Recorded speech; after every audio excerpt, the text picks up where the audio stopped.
Avatar, le dernier maître de l'air est l'une de mes séries préférées. Et sans la nostalgie, j'affirmerais même qu'il s'agit de la meilleure série animée de son époque, à défaut d'être la meilleure de tous les temps.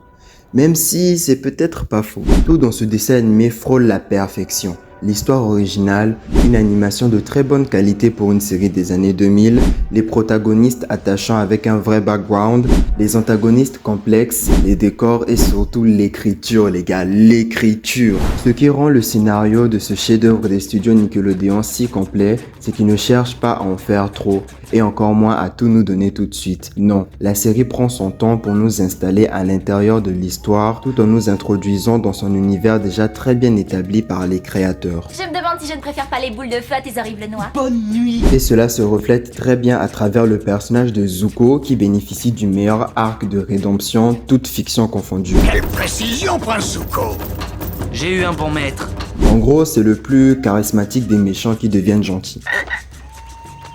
Je pourrais aussi parler de Hiro qui est l'un de mes personnages préférés avec Zuko. On a tous rêvé d'avoir un oncle comme lui. D'accord.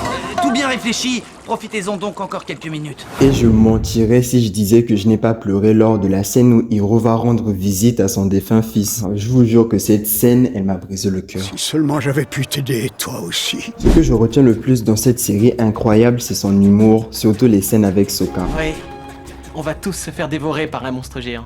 Je me suis donné du mal pour les ramasser. Oh, de toute façon, j'avais pas de casse-noisette. Le développement époustouflant des personnages principaux, comme celui de Katara, quand elle décide de ne pas tuer l'assassin de sa mère. Je n'ai jamais détesté personne. Mais je ne peux pas vous tuer. Mais aussi l'évolution des personnages secondaires comme celui de Mei et Ty Lee quand elles décident de tourner le dos à Azula. Et aussi la fluidité des épisodes. Franchement, il y en a 61 mais ça se regarde si facilement. Je les ai même regardés à nouveau pour pouvoir faire cette vidéo. Et bien sûr le combat final entre Aang et le roi Phénix. Roi Phénix au passage, franchement le gros bémol de la série c'est Ozai. Il est méchant juste parce qu'il veut être méchant. Non mais je vous jure, il n'y a pas d'autre raison. Il veut juste être méchant. Je suis votre fils dévoué. Lève-toi et bats-toi, Prince Zuko. Le seul reproche que je peux faire à la série, c'est qu'elle contient beaucoup trop d'épisodes filler, des épisodes inutiles dont on aurait pu se passer, comme celui que vous voyez en ce moment à l'écran. Pour conclure, Avatar, le dernier maître de l'air, est et restera toujours l'une des seules séries de mon enfance qui me donnera toujours envie de la regarder encore et encore. Mais est-ce que c'est le cas de la légende de Korra? Ça, je vous le dirai dans la prochaine vidéo, donc pense à t'abonner pour ne rien manquer.